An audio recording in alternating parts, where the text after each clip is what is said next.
This movie starts off with mountain lions roaming through the forest nearby, all part of the lion family.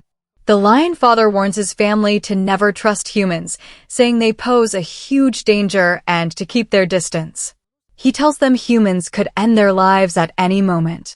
The youngest lion asks, "But we mountain lions are peaceful. Why would they want to hurt us when we don't harm anyone?" The dad agrees that's true, but explains humans can change shape anytime, so trusting them is just foolish. Still, the youngest lion struggles to accept this. He wants to learn about humans, so despite his dad's many warnings, he sprints to the place where people live. Then the scene changes to Jay, the story's main character. Jay is a kid who wakes up after dreaming about lions. Now here's the surprising truth about Jay: he's that lion cub. He's a shapeshifter with two forms, animal and human. He can become human whenever he wants and turn back into an animal at will. Jay wanted to learn about humans, so he took on a human form and began living among them.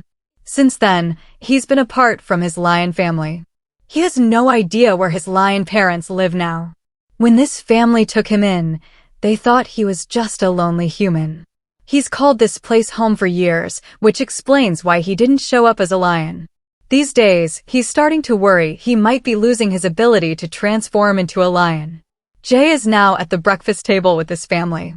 They adore Jay and always treat him like their own child. The household includes mom, dad, and two kids. Nobody knows that a lion lives among us in human shape. The news then reports that a flock of birds attacked a plane, causing it to spin out of control and forcing an emergency landing. Nobody died, but the damage was extensive. This wasn't the first occurrence. Animals and birds have joined forces to attack humans many times in the past. It looks like they've teamed up to bother people. Whatever caused this, researchers were studying it. Jay and his family were stunned to see this news. The next day, Jay's sister and mom planned to take him to a new school because he needed to continue his education there. Even though he didn't want to go, his family insisted, hoping to broaden his horizons and improve his mood, and he might learn about the world. At night, they stopped to rest at a hotel. Jay spotted some wolves heading towards a factory for a specific reason, which caught him off guard. The next morning, the group arrived at the high school where the mentor greeted Jay and asked his name.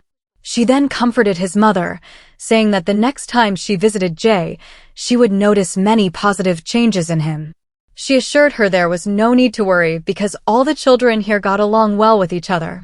This reassured Jay's mom, and she said goodbye before leaving. After their departure, the mentor told Jay that they knew everything about him. That you're not human but a shapeshifter, and not just you. Every kid here is a shapeshifter too. All of you learn here how to live well with both your forms. So, which animal are you? Jay is shocked to hear she knows. So he says, "I'm a mountain lion," which stuns the mentor. She feels excited because a lion has come to their school for the first time today. So, she tells Jay that everyone will like him, and she introduces him to the other kids. They all greet him except for Jeffrey, a wolf. He grows angry and mistreats Jay. He asks, "What's a lion doing here?" He used to rule as a wolf before, but now a lion has arrived. Since the lion is the king of the animals, he feared losing his position. Jeffrey starts a fight with Jay, but the others stop them. The mentor then introduces Jay to Andrew, the school's owner. Andrew invites shapeshifters from around the world because he's a shapeshifter himself. As a lion too, Andrew feels thrilled to see Jay here. He asks him, "Do you know where your real mom and dad live? How did you leave your lion family and start living with humans for so many years?" Jay then tells him that a few years back when he was young, he ran away from there and began living with humans against his dad's wishes. Since then, he has no idea where his family lives, and he hasn't been able to turn into a lion since that day. He feels like he's lost his ability to become a lion. Andrew then tells him that this is why they've brought him here, so he can understand his power by facing this. And just see how much he'll improve. Mentor shows Jay the room where he'll be staying. Jay meets his roommate, a cute squirrel. We learn that here dangerous predators and innocent prey live together. Nobody fights because fighting happens in class. So, all the animals got along well. Now Jay's classmate, a squirrel girl who had become his friend, takes him to class in the forest as their lesson time begins, and the squirrel girl's friend joins them. She's an elk with many horns on her head. When all the kids arrive at class, their teacher shows them how to manage their power to transform into animals. Upon learning Jay is a new student, he begins with him. He asks Jay to reveal his identity to everyone and transform into his animal form. Jay attempts to become a lion, but fails because he hasn't changed into an animal in years. The mentor then approaches and instructs Jay to shut his eyes and picture himself with his family in the forest. This technique will make it easier for you to shift your form. So, get moving. As Jay shuts his eyes, he sees his lion father teaching him how to survive in the forest. With this vision, Jay succeeds in changing into a lion. The kids grew excited as they watched him transform into a lion, and they followed suit, taking on animal shapes and wandering through the forest. When class finished, their other roommate, a bison, joined them. The three became close friends since they shared living quarters. Jay and his buddies headed to the cafeteria where they spotted Jeffrey bullying other students. Jeffrey had 4 wolf friends who also picked on weaker animals. This upset Jay. He told Jeffrey, "Bullying goes against our rules here, and you can't break them." Got it? Jeffrey lashed out at him and declared that you'll teach me now even if you're a lion. We're 5 wolves, so don't mess with us. We'll overpower you and eat you right here. They started to attack each other in a rage, but before the lion and wolf could fight, a teacher halted their brawl. He also cautioned that both would face punishment if they fought outside class in the future. The next day, all the kids showed up to the fighting class to practice, where the teacher first had a bear girl spar with Jay's friend Bison. The rule of fighting stated that no one should attack or take a life. One should practice to use the skills learned now in the real fight. But Bison loses this fight, so Jay must face the bear girl. He tries to change into an animal many times, but he can't. Then Andrew gives him a bundle. As soon as Jay smells it, he turns into a lion right away. This bundle had the soil from the mountains. Smelling it made Jay feel like he was still in the mountains with his family. He becomes a lion and beats the bear girl. Andrew tells Jay to keep this bundle. It will help you become a lion. I also want to give you training myself along with this. Are you up for it? Jay agrees because he feels glad, thinking it's beneficial if a senior lion trains him. Jeffrey approaches Jay later and tells him the fight couldn't happen before. I'll be waiting for you in the forest tonight. Come fight if you're brave enough, he says. This makes Jay angry. He thinks, a wolf dares to challenge me, a lion, to a fight? He can't stand for this, so he takes up the challenge, planning to teach Jeffrey a lesson. But when Jay goes to the forest at night with his friends, he noticed Jeffrey brought his friends to the one-on-one fight, and now 4 wolves attacked a single lion from every angle. At first, Jay fights bravely, but his courage starts to fade. Seeing Jay's life at risk, his friend turns into a bison and battles the wolves. He charges at them and chases them off, rescuing Jay. The following day, Andrew takes Jay for a drive. During the trip, he tells Jay that he knows everything that happened between you and Jeffrey last night, but you're a lion who can beat the wolves without anyone's help. You don't need a bison. Jay says he fought but couldn't beat all 4 together. Andrew tells him it doesn't matter. You'll get better over time. This is just the start. Soon, you'll defeat not just 4, but even 10 opponents. But to reach that level, you'll need to put in the work. Then he takes Jay back to school. A mentor approaches Andrew and says, listen, if you give Jay too much attention, it might affect the other kids. We should treat everyone the same. Andrew replies that Jay is special and needs to feel that way too. So, I'll show him he's important. I'll give him special lessons, he said as he walked away.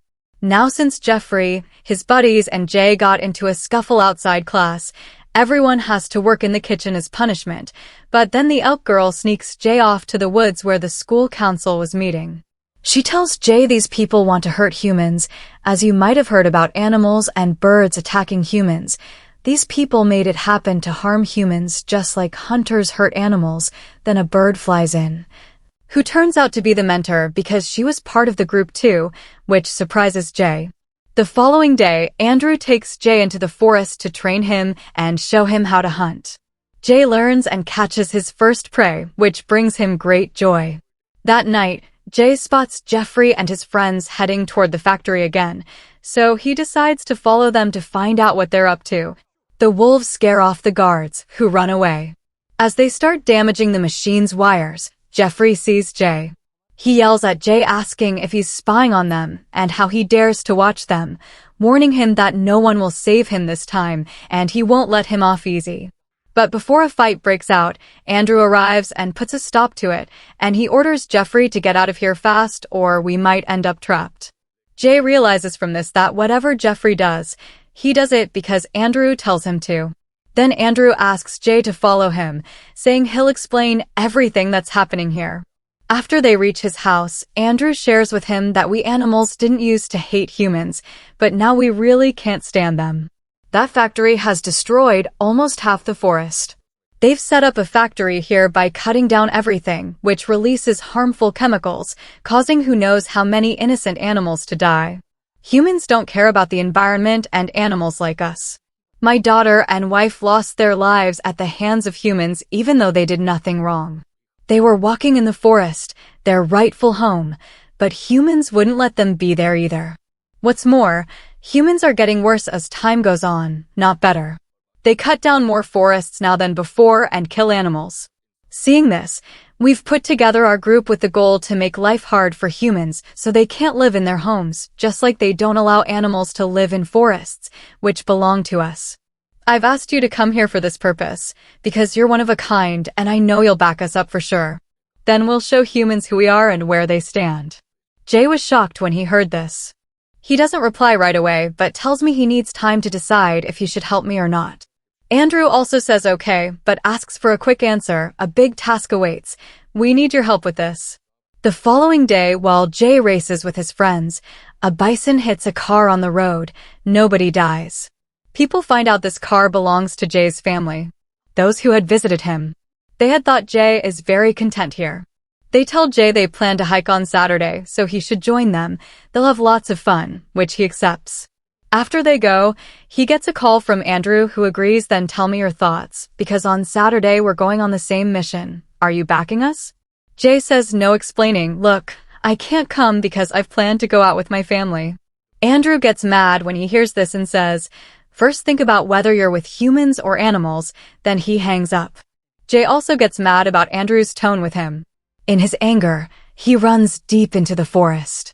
When he stops somewhere to catch his breath, some hunters show up and spot Jay using a drone, and they let loose dogs to kill him because their plan was to take Jay with them after this. But meanwhile, a crow arrives there, who turns out to be a shapeshifter. And she goes to the same school. She destroys the drone first, then helps Jay, and starts to lead him to the school, but Jay gets tired and sits down somewhere to rest, but then the hunting dogs show up, but before they can attack Jay, he changes into a human form, which shocks even the dogs. What's going on? Andrew comes to Jay and tells him that he tried to find his lion family. I've learned that hunters killed all of them too, so will you still help the humans who took your loved ones from you? You'll back us now, right? Jay feels very upset to hear this, that he'll never see his family again. In his anger, he agrees to support Jay. Then Andrew tells his whole team who needs to do what. First, they must frighten the guards and escape, then wreck the big machines. After that, they need to blow up the factory by causing a short circuit in it. Everyone else says yes to this, but Jay tells Andrew that fine. To teach humans a lesson, human possessions must be destroyed, but human life should be spared. This is my rule. Andrew also agreed that nobody would die, human objects would face destruction. Before the plan begins, Jake's family calls to say, you're not coming, son. We're going hiking. Jay replies, I'm sorry, but I can't join you this time. You all go and have fun. I have urgent work to do. He then heads to the factory with Andrew and the others. Andrew and his team reach the hill concealing the factory underneath, where they had stored large logs to throw down and they can destroy the machines. But Jay looks down before the plan begins. Jay sees his family hiking in the area. Logs will fall here too. Jay realizes this will kill his whole family. He gets afraid and tells everyone to stop. We can't do this. End the plan now. But nobody would listen to him, so Jay calls Andrew and says, please stop this mission. My family is below. They're in danger. And you promised not to risk anyone's life.